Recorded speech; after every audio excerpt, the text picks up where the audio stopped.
అందరికీ జై శ్రీరామ్ మిత్రులారా. ముందుగా మన ఛానల్‌ని లైక్ చేయండి, కామెంట్ చేయండి, షేర్ చేయండి. టాపిక్‌లోకి వెళ్తే మనం మొన్ననే డిస్కస్ చేసుకున్నాం మన ఛానల్‌లో. రాహుల్ గాంధీ రామమందిర సెరమోనీని నాచ్ గానా ఈవెంట్‌తో పోల్చిండు. అంటే అది ఆడిపాడే ఒక కార్యక్రమంలాగా పోల్చిండు. అంటే ఈ రాహుల్ గాంధీ మరియు కాంగ్రెస్ పార్టీకి ఎప్పుడు మన హిందువుల పైన గాని, హిందువుల పైన విషయం గక్కడం గాని మనం చేస్తూనే ఉంటారు. వాళ్ళకి ప్రధాన ఎజెండా హిందువులను నాశనం చేయడమే. ఎందుకంటే ఒకసారి రాహుల్ గాంధీ ఏమైనా హిందువా?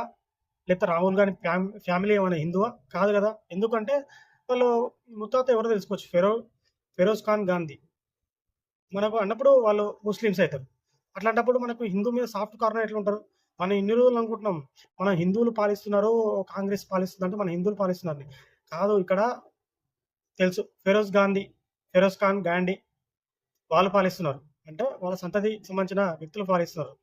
ఇట్లాంటి మాటలు రాకపోతే ఇంకెట్లాంటి మాటలొస్తాయి? మనకు దీనిపై AP deputy CM Pawan Kalyan garu చాలా తీవ్రంగా రాహుల్ గాంధీని విమర్శించిండ్రు. మనకు పవన్ కళ్యాణ్ గారు ఎక్కడ తిరుపతిలో పెట్టిన సభలో మాట్లాడుతూ, "రాహుల్ గాంధీ నీకు మోడీ అంటే కోపం ఉంటే మోడీని విమర్శించు. గాంధీ నీకు మోడీ అంటే కోపం ఉంటే రాహుల్ గాంధీ మోడీని విమర్శించు. కానీ నీకు రామమందిరం గురించి, హిందూ మనోభావాల గురించి ఎందుకు మాట్లాడతావు?" అని చెప్పేసి చాలా తీవ్రంగా విమర్శించడం జరిగింది పవన్ కళ్యాణ్ గారు.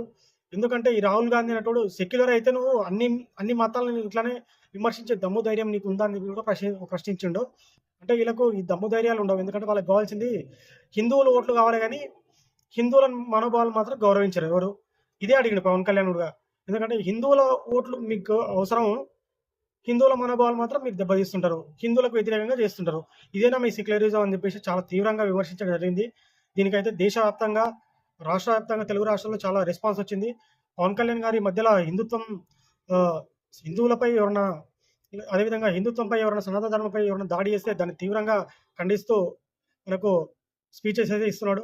దీనికైతే మనం అప్రిషియేట్ చేయాలి. ఎందుకంటే ఎవరు మాట్లాడేవాళ్ళు లేరు. కొత్తగా పవన్ కళ్యాణ్ మాట్లాడుతున్నాడు కాబట్టి మనం దానికి అప్రిషియేట్ చేయాలి. సపోర్ట్ చేయాలి. ఈ రాహుల్ గాంధీని అయితే మనం ఒకసారి ఆలోచించుకోవాలి. దేశ ప్రధాని అయితే మన హిందువుల పరిస్థితి ఏంది? మనం హిందువులమే కాంగ్రెస్‌లో ఉంటున్నారు చాలామంది. వాళ్ళు ఇట్లాంటి దాన్ని ఖండించట్లేకపోతున్నారు. ఎందుకంటే మన రాహుల్ గాంధీ ఇట్లాంటివి ఖండించకపోతే ఇంకా తీవ్రంగా విమర్శించే అవకాశం ఉంది. మనకు రామ మందిర కార్యక్రమాన్ని నాచ్‌గానా ఈవెంట్‌తో పోల్చిండు. అంటే ఒకసారి మీరు హిందువులు కాంగ్రెస్ పార్టీలో ఉండే హిందువులు ఒకసారి ఆలోచించుకోవాలి. మీరు ఆ పార్టీలో ఎందుకున్నారో అని చెప్పేసి. ఛానెల్‌ని మాత్రం పక్కాగా సబ్స్క్రైబ్ చేసుకోండి. మీరు సబ్స్క్రైబ్ చేసుకుంటేనే మరిన్ని వీడియోస్ చేయడానికి అవకాశం ఉంటది. అదేవిధంగా కామెంట్ చేయండి.